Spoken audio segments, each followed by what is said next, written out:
తయారయ్యారంటే ఊరికే జీతాలు ఇస్తారా? పని చేయాలి కదా.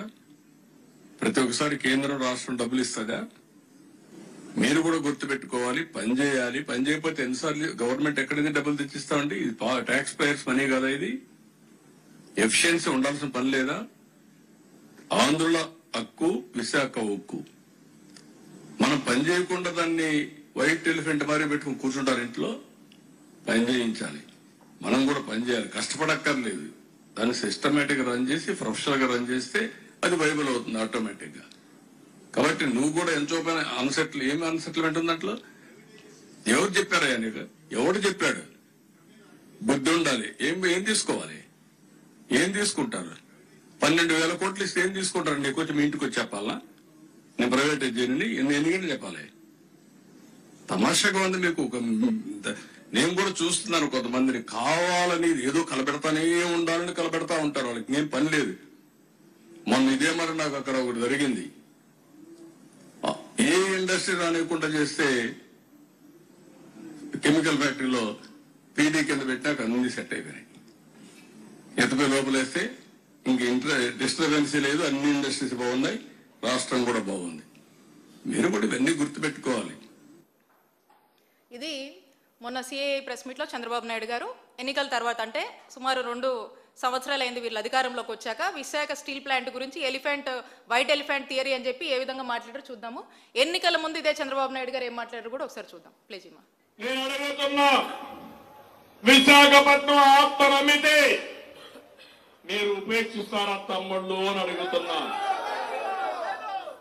విశాఖపట్నం స్టీల్ సిటీని స్టోరన్ సిటీగా చేస్తే మీరు ఆమోదిస్తారా అని మిమ్మల్ని అడుగుతున్నా. అందరం కలిసి కాపాడుకుంటామా లేదా అని అడుగుతున్నా. ఇప్పుడు చెప్పండి, కాపాడుకుంటాం కలిసి పోరాడతాం అందరం అవుతాం, సంఘటన శక్తిగా తయారవుతాం. విశాఖపట్నం ఉక్కు అనేది మన ఆత్మ. విశాఖ ఉక్కు. స్పష్టంగా ఎన్నికల ముందు చంద్రబాబు నాయుడు గారు ఒకలాగా, ఎన్నికల తర్వాత ఒకలాగా, అంటే అప్పుడు ఓట్ల కోసం ఒకలాగా, ఇప్పుడేమో గెలిచిన తర్వాత ముఖ్యమంత్రిగా మాట్లాడినప్పుడు ఒకలాగా, ఒక ద్వంద్వ వైఖరి అనేది కనపడుతూ ఉంది. అలాగే విశాఖ స్టీల్ ప్లాంట్కి చంద్రబాబు నాయుడు గారు ఏ విధంగా వెన్నుపోటు పొడుస్తున్నారు, విశాఖ స్టీల్ ప్లాంట్కి ఏ విధంగా చంద్రబాబు నాయుడు గారు ఉరేస్తున్నారు అనేది మనకు స్పష్టంగా అర్థమవుతా ఉంది. ఎందుకంటే మనం ఈ రెండిట్లో మనం చూసాము. వారు ఏం మాట్లాడుతూ ఉన్నారు? చంద్రబాబు నాయుడు గారు ఒక విలేకరన్న ఈ విశాఖ స్టీల్ ప్లాంట్ ప్రైవేటైజేషన్ గురించి ఏంటని చెప్పి మీ స్టాండ్ ఏంటని వారి మాటల్లో చంద్రబాబు నాయుడు గారిని అడిగితే, ఆ విలేకరిని నీ చెవులో చెప్పాలా, మీ ఇంటికి వచ్చి చెప్పాలా, ఇంట్లో కూర్చొని వీళ్ళు తిని పడుకుంటే సరిపోద్దా అని కార్మికుల్ని ఎంత చిన్న చూపు చేసి కార్మికుల్ని ఏ విధంగా అవమానించారు. అలాగే ఆ ప్రశ్న అడిగినటువంటి విలేకరిని బెదరగొడుతూ అతన్ని ఒక రకంగా అసలు ఈ ప్రశ్న అడగడం ఏంటి అన్నట్టుగా, నా ఇష్టం అన్నట్టుగా ఏ విధంగా చంద్రబాబు నాయుడు గారు మరి మాట్లాడారో మనకు అర్థమవుతా ఉంది. అంటే దీన్ని బట్టే మనకు స్పష్టంగా అర్థమవుతుంది, ఓట్ల కోసమేమో ఎంతవరకైనా పోరాడతాము, విశాఖ ఉక్కు ఆంధ్రుల హక్కు అని చెప్పి ఆయనే చెప్తున్నాడు ప్రజలతో. దీని ప్రైవేటీకరణకు వ్యతిరేకమని మాట్లాడాడు.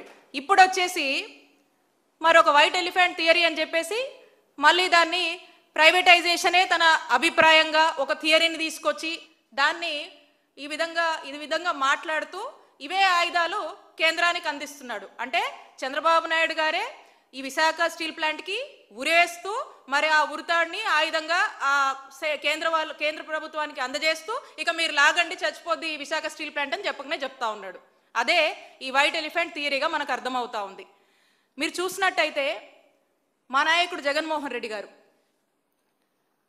2021లో నరేంద్ర మోడీ గారికి ఈ విశాఖ స్టీల్ ప్లాంట్ పట్ల మా నాయకుడు జగన్మోహన్ రెడ్డి గారికి ఉన్న చిత్తశుద్ధి మీకు చెప్తాను. జగన్మోహన్ రెడ్డి గారు నరేంద్ర మోడీ గారికి లేఖ రాసి, ఈ లేఖలో స్పష్టంగా వారు ఏమన్నారంటే, ప్రైవేటుకు వద్దు, విశాఖ ఉక్కుపై ప్రధాని మోదీకి నాటి సీఎం జగన్మోహన్ రెడ్డి గారి లేఖ. రాష్ట్రానికే అది ఆభరణం, దాన్ని కాపాడుకుంటాం. సంస్థ పునరుద్ధరణకు ప్రత్యామ్నాయ మార్గాలు చూడాలి. కేంద్రంతో కలిసి పనిచేయడానికి మా ప్రభుత్వం సిద్ధంగా ఉంది. దీర్ఘకాలం పోరాడి సాధించుకున్న ప్లాంటు ఇది 2002 నుంచి 2015 వరకు సంస్థ లాభాల్లోనే ఉంది. సొంత గన్ను లేకపోవడం, వ్యయం పెరగడంతో లాభాలు తగ్గాయి. పెట్టుబడులు ఉపసంహరణ కన్నా అండగా ఉండి చేయూతనివ్వండి. ప్లాంట్ తప్పకుండా లాభాల బాట పడుతుంది. సొంత గనులు కేటాయిస్తే ఉత్పత్తి వ్యయం తగ్గుతుంది. రుణాలను ఈక్విటీలుగా మారిస్తే వడ్డీ భారం ఉండదు అని చెప్పి ఇలాంటి కీలకమైనటువంటి అంశాలన్నీ కూడా మరి మా నాయకుడు జగన్మోహన్ రెడ్డి గారు ఆనాడు ప్రధానమంత్రి మోడీ గారికి ఈ లేఖ రాసి, ఇంకా మేము ఏదన్నా కొన్ని అంశాల్లో సపోర్ట్గా ఉన్నాము. అయినప్పటికీ కూడా ఈరోజు మీరు పొత్తులో ఉండి కూడా ఈరోజు మీరు కేంద్రానికి ఏం సంకేతాలు పంపిస్తున్నారు? విశాఖ స్టీల్ ప్లాంట్ని ఈరోజు చంపే ప్రయత్నం చంద్రబాబు నాయుడు గారు చేస్తున్నారు. అదే మా నాయకుడు జగన్మోహన్ రెడ్డి గారికి ఒక దమ్మున్న నాయకుడు, ఒక చిత్తశుద్ధి ఉన్నటువంటి నాయకుడు, ఆంధ్రుల హక్కు, ఆంధ్రుల ఊపిరిగా ఉన్నటువంటి ఈ విశాఖ హుక్కుని కాపాడుకుందాం, ఈ స్టీల్ ప్లాంట్ ప్రాజెక్ట్ని కాపాడుకుందామని అన్ని విధాలుగా ప్రయత్నం చేసి పలుసార్లు దీని గురించి ఫాలోఅప్ చేస్తానే ఉన్నారు.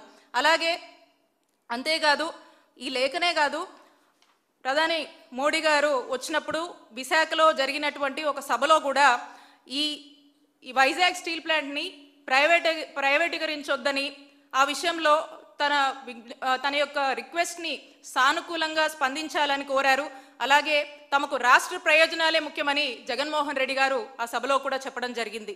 ఈ విధంగా జగన్మోహన్ రెడ్డి గారు సభలో కావచ్చు, అలాగే లెటర్లో కావచ్చు, పలుసార్లు ఫాలోఅప్ చేయడంలో కావచ్చు, నిజంగా విశాఖ స్టీల్ ప్లాంట్ ప్రాజెక్ట్కి న్యాయం చేయాలి, అక్కడున్నటువంటి కార్మికులకు న్యాయం చేయాలి.